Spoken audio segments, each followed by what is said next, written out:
Morning, all of you. Let's start our next question. In last week, we were learned what is audit principle, audit responsibility, then objective of standard of auditing, right? And checklist method of various standard of auditing 230, 240, 250. Okay हे आपण already काय केलेलं आहे cover up केलेलं आहे.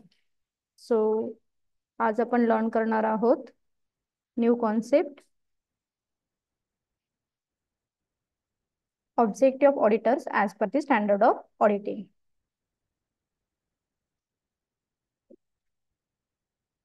So these includes first understand the legal framework. The auditing standard 250 कशाशी related आहे हे check करा.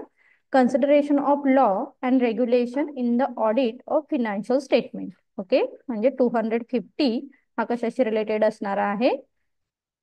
एक मिनिट आहे मला वाटते हा एक क्वेश्चन आपला 250 कंप्लीट झालेला आहे. 260 बघणार आहोत आपण आज. Sorry 260. Objective and checklist method of auditors accordance with standard of auditing 260. So standard of auditing 260 is relating to the communication with those charged with the governance is an auditor standard issued by the Institution of Chartered Account of India.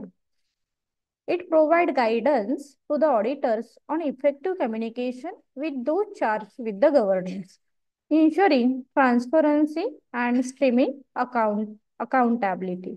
जसं आपण बघितलेलं आहे ऑडिटरचा purpose काय असतो तर auditor show or indicate financial position of the company and give a specific remark to the company. Okay कंपनीला काय करेल एक स्पेसिफिक रिमार्क देण्याचं काम करेल हे ऑडिटरचं काम असणार आहे. बट ऑडिटर असंच रिमार्क देईल का हो नाही तर त्याच्यासाठी त्याला काय करावं लागेल काही ऑडिटिंग स्टँडर्ड फॉलो करणं इम्पॉर्टंट असणार आहे. सो जसं आपण बघितलं ऑडिटिंग स्टँडर्ड 240 230 पासून बघितली आपण 230 40 50 अँड 60. ओके सो 60 मध्ये असणार आहे transparency and strengthening of accountability. Then the primary objective of standard of auditing 260 auditor includes first effective communication to establish two-way communication between the auditors and the client company to discuss audit finding, key issues and any other area concern.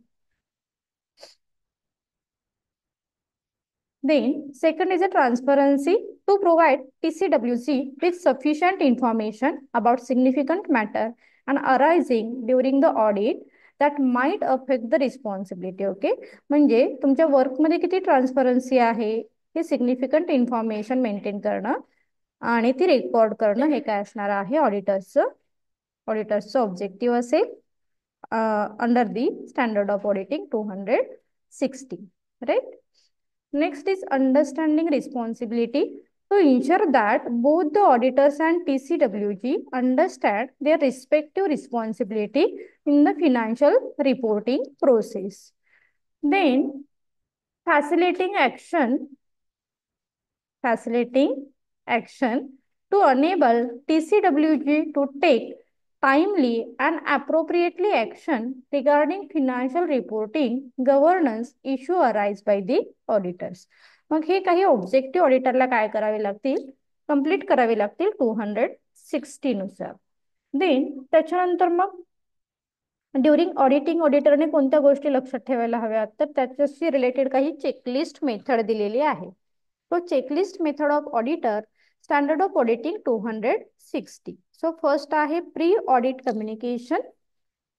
Confirm the identities of TCWG. Second, discuss the scope, timing, and objective of audit.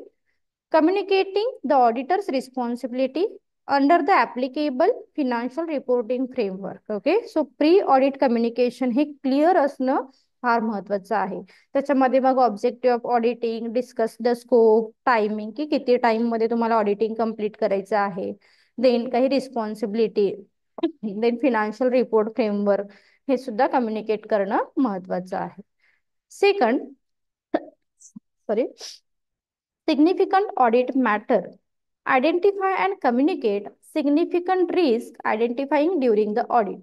आता इथे तुम्हाला काय करायचं आहे, checklist मेथडमध्ये ऑडिटरला significant audit matter highlight करणे किंवा आयडेंटिफाय करणं, इट इज ऑल्सो रिस्पॉन्सिबिलिटी और checklist of the auditors. Okay, then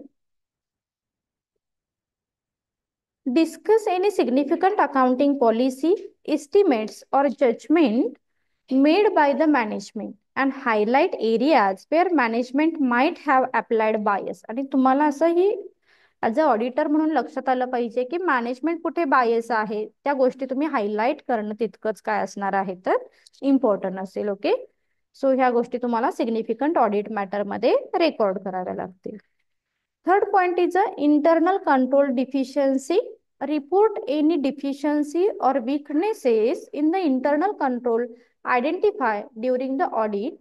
Provide suggestion for improvement if applicable. आता तुम्हाला इथे इंटरनल कंट्रोल सिस्टीमशी रिलेटेड काय करायला लागेल, काही विकनेसेस आहेत का क्लायंट कंपनीच्या इंटरनल कंट्रोल सिस्टीम मध्ये, काही डिफिशियन्सी आहे का, हा सुद्धा तुम्हाला रेकॉर्ड तिथे काय करावा लागेल, मेंटेन करावा लागेल. Then fraud and non-compliance, communication, and any suspicious or evidence or fraud. They as well as highlight non-compliance with laws or regulation is identified. Okay. So non compliance गोष्टी, रेग्युलेशन, ह्या सगळ्या गोष्टी काय कराव्या लागतील, हायलाइट कराव्या लागतील. Independence, confirm the auditors independence. तुम्ही ऑडिटरने ॲज अ ऑडिटरने इंडिपेंडंट असणं फार महत्वाचं आहे. देन हे कन्फर्म असलं पाहिजे, म्हणजे असं नाहीये की तुम्ही क्लायंट कंपनीच्या दबावाखाली काहीतरी रिपोर्ट तयार करताय. This is not a standard of auditing. Okay, and audit adjustment, discuss material audit adjustment proposed and their impact of the financial statement. So discuss audit adjustment material.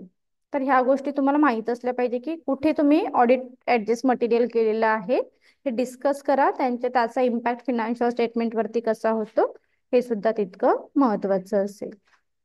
Then other observation, highlight and disagreement with the management regarding accounting matters and communicate any significant difficulties in encounter during the audit. Okay, so other observation तुम्हाला काही लक्षात आलंय का, किंवा जे highlight करणं फार महत्वाचं आहे, ह्या सुद्धा गोष्टी तुम्ही चेकलिस्ट मेथडमध्ये किंवा चेकलिस्टच्या अंडर रेकॉर्ड केल्या पाहिजे. Other observation, highlight and disagreement with the management.